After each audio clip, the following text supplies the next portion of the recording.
Hare Krishna. So we continue. Kunti Uvaj. तथा परमहंसानां मुनीनां अमलात्मानां भक्ति योग विधनार्थं कथम पश्येन हि स्त्रियः. You yourself descend to propagate the transcendental science of devotional service unto the hearts of the advanced transcendentalists and mental speculators who are purified by being able to discriminate between matter and spirit.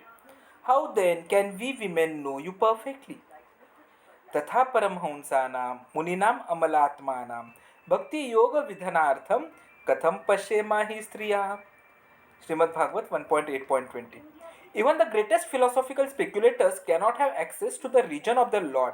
It is said in the Upanishads that the supreme truth, the absolute personality of Godhead, is beyond the range of the thinking power of the greatest philosopher. He is unknowable by great learning or by the greatest brain.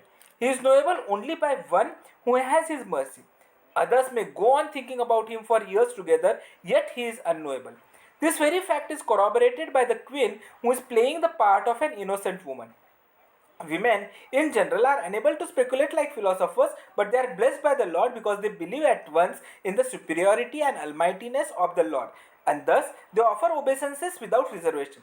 The Lord is so kind that He does not show special favor only to one who is a great philosopher. He knows the sincerity of purpose. For this reason only, women generally assemble in great number in any sort of religious function. In every country and in every sect of religion, it appears that the women are more interested than the men. This simplicity of acceptance of the Lord's authority is more effective than showy, insincere religious fervor. Kunti Devi prayed to the Lord very submissively, and this is the symptom of a Vaishnava. The Lord Krishna had come to Kunti Devi to offer respect to her by taking the dust off her feet. Because Krishna considered Kunti Devi his aunt, he used to touch her feet. But although Kunti Devi, a great devotee, was such an exalted position, practically on the level of Yashodamai, Krishna's mother, she was so submissive that she prayed, Krishna, you are meant to be understood by the Paramahamsas, the most advanced transcendentalists, but I am a woman, so how can I see you? According to the Vedic system, there are four social divisions. Chatur Varnam Mayashtrashtam. The highest members of the social order are the Brahmanas, those who are intelligent. And then come the Kshatriyas, military men and administrators, the Vaishyas, farmers and businessmen, and finally the Shudras, ordinary laborers. One's place in this system is determined by one's qualities and work, guna karma. The Bhagavad Gita mentions Striyo Vaishyas Tatha Shudra, and the Srimad Bhagavatam speaks of Stri Shudra Dvija Bandhunam. According to these references, women, Shudras, and Dvijabandhus are considered to belong to the same category. The word Dvijabandhu refers to one who is born in an exalted Brahmana or Kshatriya family but who has no qualifications of his own. One's social standing, according to the Vedic system, is determined by one's qualification. This is very practical. Suppose a man is born son of a high court judge, this does not mean that he himself is also a high court judge. Yet because one happens to take birth in a Brahmana family, even if he has no qualification and is rascal number one, he claims to be a Brahmana. And although his qualifications are less than those of a Shudra, people accept him as a Brahmana. This has caused the downfall of the Vedic civilization. The Brahmanas in India are sometimes very much against any movement because I train and accept Brahmanas from Europe and America. But we do not care about their arguments, nor will any other responsible man. Sri Chaitanya Mahaprabhu said, पृथ्वी ते अच्छेयता नगरादि ग्रामा सर्वत्र प्रचार हैबे मोरा नामा. In every town, city and knowledge of the world, the Krishna consciousness movement will be preached. How is it then that Europeans and Americans will not become Brahmanas? In fact, one who comes to Krishna consciousness has already surpassed Brahmanism, as stated in Bhagavad Gita 14.26. Mam chayo avyabhicharena bhakti yogena sevate sagunan samatityatyan brahma bhuyaya kalpate. One who takes to bhakti yoga surpasses the modes of material nature and comes immediately to the transcendental platform Brahma Bhutam. Not to speak of becoming a Brahmana. The person who fully engages in bhakti yoga attains the highest transcendental platform. The stereotyped, crippled idea that only a person born in a Brahmana family can become a Brahmana has killed Vedic civilization, but now we are reviving the correct understanding that the attainment of perfection is meant for everyone. In Bhagavad Gita 9.32, Lord Krishna says, Mam hi partha vyapashritya ye api syuha papa yonayah striyo vaishyas tatha shudras te api yanti param gatim. O son of Partha, those who take shelter in me, though they be low-born women, Vaishyas or Shudras, can approach the supreme destination.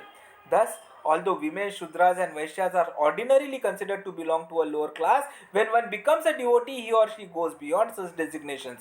Women, Shudras and Vaishyas are ordinarily regarded as less intelligent. But if one takes to Krishna consciousness, one is the most intelligent, as stated in the Chaitanya Charitamrita. Krishna yei bhaje sei bada chatura.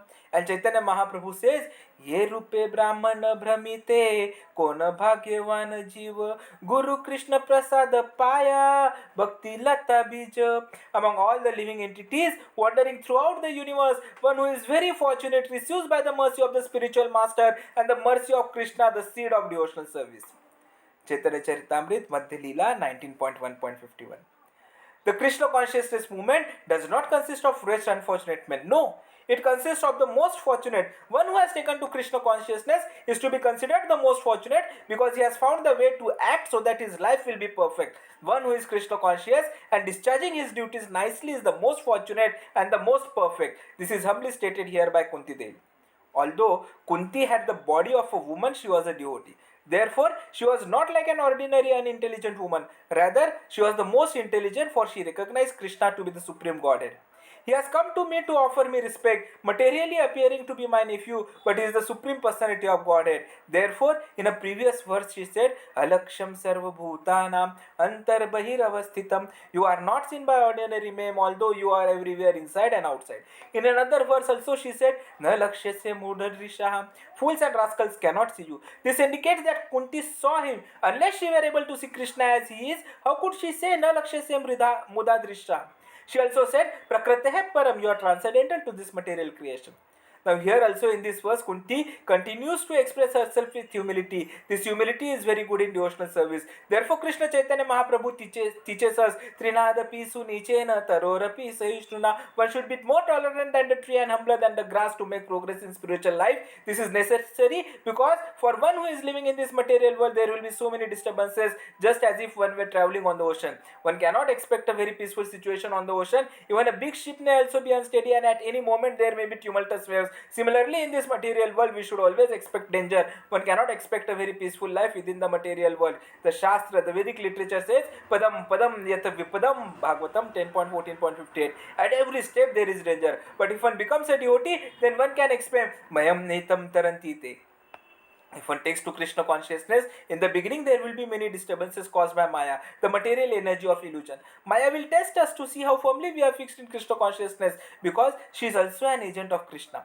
She does not allow anyone the freedom to disturb Krishna. Therefore, she tests very rigidly to see whether we have taken to Krishna consciousness to disturb Krishna or actually serious. That is Maya's business. So in the beginning there will be tests by Maya and we shall feel so many disturbances while making progress in Krishna consciousness. But if we follow the rules and regulations and chant regularly as prescribed, then we shall remain steady.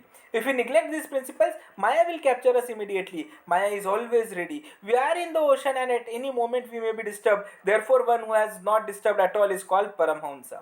Kunti Devi therefore says, Tatha Paramhamsanam. You are meant to be understood by the Paramhamsas. The word Parama means ultimate and Hamsa means swan. So Paramhamsa means the perfect swan. If you give a swan milk mixed with water, the swan will take the milk and leave aside the water. Similarly, this material world is made of two natures, the inferior nature and the superior nature. The superior nature means spiritual life and inferior nature is material life. Thus, a person who gives up material part of this world and takes only the spiritual part is called Paramhamsa. One should know that the activities of the body are due to the soul within the body. That is the real fact. The body is only the outward covering. Similarly, one should know that Krishna is the real center of all activities and one who knows this is Paramhamsa. Thus, Bhakti Yoga is for the Paramhamsa, one who knows that Krishna is the central fact. Krishna says in Bhagavad Gita, Am sarvasya prabho mattah sarvam pravartate. I am the source of everything, everything emanates from me. So one who knows not only theoretically but practically that Krishna is the cause of all causes, one who is convinced of this is a Paramhamsa. Kunti Devi says, you are meant for the Paramhamsas, not for the rascals and fools. You are meant meant for the Paramahamsas and Munis. The word Muninam refers to those who are thoughtful or to mental speculators. And the word Amala Atmanam refers to one who has no dirty things in his heart. The heart of a materialistic person is full of dirty things. What are those dirty things? Lust and greed. All materialistic persons are lusty and greedy, and therefore their hearts are understood to be full of dirty things. But Amala Atmanam refers to those who are freed from these two contaminations. Bhakti yoga is meant for those whose hearts are cleansed and not for the lusty and greedy. Of course, those who are lusty and greedy may try to advance and gradually they may do so. But once one is situated in Bhakti yoga, there is no more lust or greed. Viraktir anyatra cha. Bhagavatam 11.2.42. This is the test. When one is free from lusty desires and greed, then he is situated in Bhakti yoga and is actually a Paramahamsa. Kunti Devi humbly submits, you are meant for the Paramahamsas and Munis, those who are cleansed in heart and are engaged in Bhakti yoga. But what are we? We are simply women. We are in a lower class. How can we understand you? Although she understands everything, she still takes the position of an ordinary woman and says, how can I understand you? This is humility. Kunti uvacha tatha paramhamsana munina mamalatmana bhakti yoga vidhanartham katham pashyema hi striya. You yourself descended to propagate the transcendental science of devotional service unto the hearts of the advanced transcendentalists and mental speculators who are purified by being able to discriminate between matter and spirit. How then can we women know you perfectly? तथा परमहंसानां मुनीनां अमलात्मानां भक्ति योगा विधानार्थम कथम पश्येमा हि स्त्रियः. So we'll continue further tomorrow. Hare Krishna. पूरी नहीं हुई story पूरी हुई क्या?